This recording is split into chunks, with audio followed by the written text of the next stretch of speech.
আপনারা সবাই প্রশ্ন করে থাকেন আসলে কৃষকরা কেন গুড়ে ভেজাল দেয়। তো আজকে আমরা আসেন এই বিষয়টা নিয়ে একটু জানি।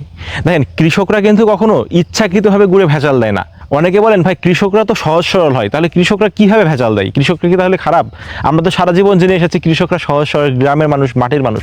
আসলে দেখেন, কৃষকরা কিন্তু ভেজাল গুড় ইচ্ছাকৃতভাবে তৈরি করে না। বাজারে যখন তারা বিক্রি করতে যায় খেজুরের গুড়, তখন বাজারে ডিমান্ড করে আপনি এই দামের ভিতরে আমাকে খেজুরের গুড় দিবেন, এবং সেই গুড় আপনি কীভাবে তৈরি করবেন আমরা জানি না, আপনাকে তৈরি করতে হবে। তখন তাদেরই একটা ওয়ে যে হচ্ছে আপনি খেজুরের গুড়ে চিনি দেন, চিনি দিয়ে বিভিন্নভাবে তৈরি করেন, আমরা এই দামে কিনবো। কৃষক বাধ্য হয়ে কিন্তু গুড়ে চিনি দিতে বাধ্য হয়।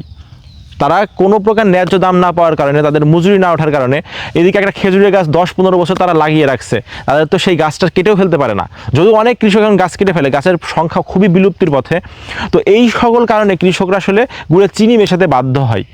তো দেখেন, কৃষকরা চিনি মেশায়, হ্যাঁ, কিন্তু আপনি যখন ইন্ডাস্ট্রিয়াল পর্যায়ে যারা তৈরি করে, অনেক তৈরি করে, তারা কিন্তু চিনি নাই, তারা আটা, ময়দা, সুজি সহ বিভিন্ন কেমিক্যাল মিশাই। কৃষকরা আবার এটা করে না।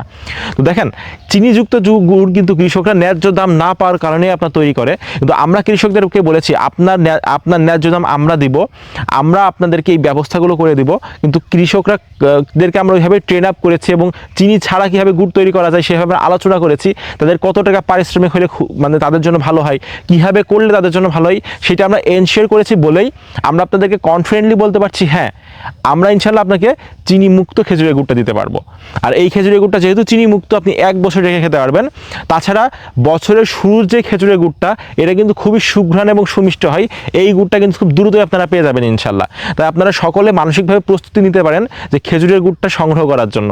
তো সবাই ভালো থাকবেন ইনশাল্লাহ। আপনাদের আরও সব প্রশ্নের উত্তরগুলো আমরা স্টেপ বাই স্টেপ ইনশাল্লাহ দিব।